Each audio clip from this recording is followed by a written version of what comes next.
बीरेन जी भी इस डिबेट में आ गए हैं। भाई बीरेन जी देखिए, अचीवमेंट बताने के लिए तो नीतीश कुमार के पास उनका पूरा बायोडाटा भरा हुआ है। और अभी संजय बेचन जी बता रहे थे कि वो चमत्कृत रह जाते हैं उनकी राजनीति के तौर तरीके देख के। आप नीतीश का विरोध करिए, आप नीतीश को सपोर्ट करिए, बट आप नीतीश कुमार को इग्नोर ही नहीं कर सकते हो। जब आप नॉर्थ इंडिया की पॉलिटिक्स पे कोई हिस्ट्री लिखी जाएगी, नीतीश कुमार का चैप्टर सबसे बड़ा होगा। और मैंने कहा है त्रिपाठी जी से, लिखो किताब। मिर्जा जी, लोग रामविलास पासवान को कहते थे कि वो बहुत बड़े मौसम विज्ञानी हैं और वो पहले से जान लेते हैं किसकी सरकार आने वाली है। ये तो किताब है, हमें लगता है। अब ऐसा लगता है कि उनके मर जाने के बाद उन्होंने अपना फार्मूला शायद नीतीश जी को दे दिया था। तो बेटे को तो नहीं मिला, लेकिन नीतीश जी वो फार्मूला लेके काफ़ी कामयाब हैं। लोग उनको भी मौसम विज्ञानी कहते हैं। तो बिहार में ये तो बहुत अच्छी परंपरा है कि ये फार्मूला हस्तांतरित होता चला आ रहा है। लेकिन आज सबसे बड़ी बात यह है कि बीजेपी महाराष्ट्र में जो सरकार बनाई उसको उतनी खुशी नहीं है जो बिहार में जो सरकार जाने का दुख है। बिहार देश का एक ऐसा राज्य है जो जुझारू है, लड़ाकू है और जो हिंदी भाषी राज्यों में महत्वपूर्ण स्थान रखता है। शिक्षा के क्षेत्र में, देश की आईएएस आईपीएस के सेवा में तमाम सारे वैचारिक लोग, फकीर फक्कड़, साधु महात्मा संत, तमाम सारी चीज़ें बिहार से निकली हैं।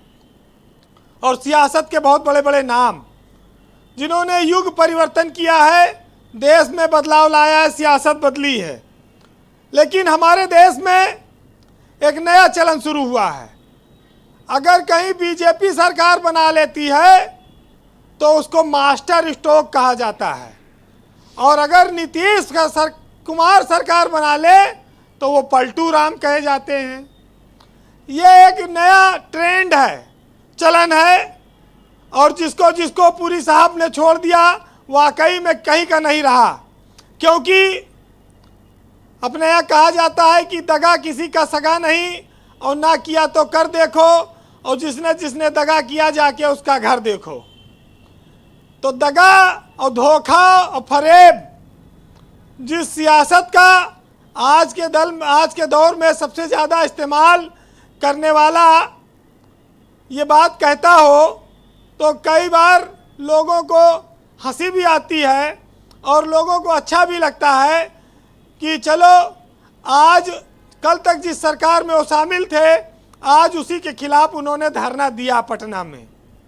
बीजेपी को सत्ता जाने का दुख है, बस कुल मिला के बात ये है। सत्ता एक दिन के लिए भी हो, कोई छोड़ना नहीं चाहता।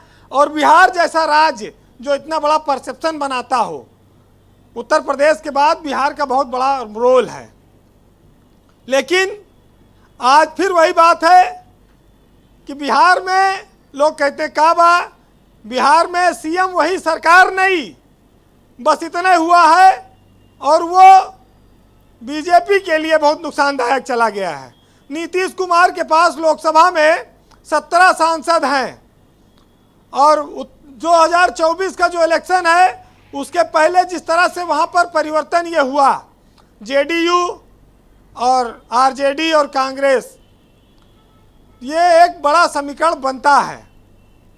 लेकिन आप इसमें एक चीज़ और देखिए कि सबसे ज़्यादा खुशी कांग्रेस मना रही है कि एकदम कांग्रेस जहां देश में लुटी पिटी हुई थी, एक राज्य में उसको और मौका मिला, कम से कम कुछ संजीवनी मिली वहां सरकार में भागीदारी करने की। कांग्रेस के लिए तो ये बहुत बड़ा घटनाक्रम हुआ। और तो अभी तेजस्वी यादव के पास बहुत उम्र है, बहुत लंबी पारी खेलेंगे, कभी बन सकते हैं मुख्यमंत्री, लेकिन कांग्रेस समझ लो कि जिंदा हो गई एक तरह से। तो कुल मिलाकर ये है जी कि कोई गिराने को राजी है और कोई गिरने को राजी है, और जो गिर के संभल जाए वही जीतता बाजी है। तो वही नीतीश कुमार हैं और वही पलटू राम हैं। आप उनको चाहे जिस नाम से नवाजिए या कहिए, लेकिन आज वो राजनीति के सफलतम व्यक्ति हैं।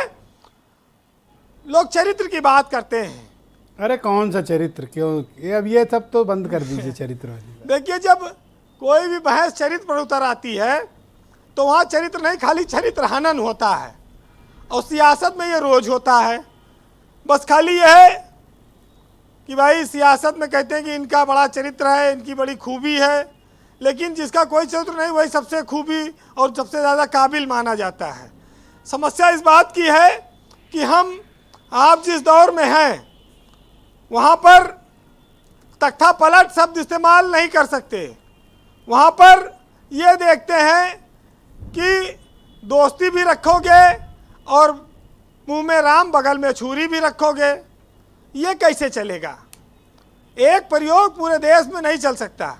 बस एक चीज़ इस बार ब्रजेश जी अच्छा हुआ कि बीजेपी ने रात बिरात कोई बवाल नहीं किया, नहीं तो पता लगा राजभवन उनको भी जागना पड़ता रात में 4 बजे, 3 बजे, 5 बजे।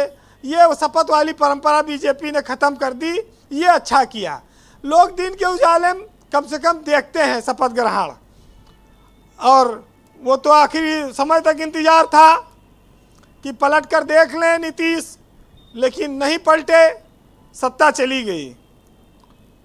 देखिए, आज के ज़माने में एक बात कही गई है कि धोखेबाज लोगों की एक निशानी होती है कि वो जब भी आपको गिराना चाहते हैं तो वो आपको धक्का नहीं देते, वो आपको सहारा देने लगते हैं और सहारा देते देते गिरा देते हैं। ये धोखेबाज की असली निशानी है।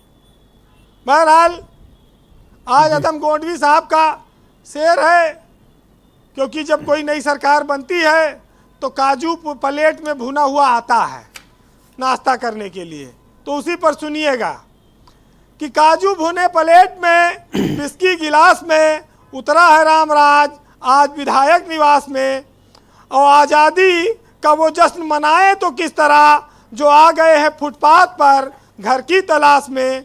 और पैसों से आप चाहें तो सरकार गिरा दें, संसद बदल गई है मेरी आज नखास में, और जनता के पास बस एक ही चारा है बगावत।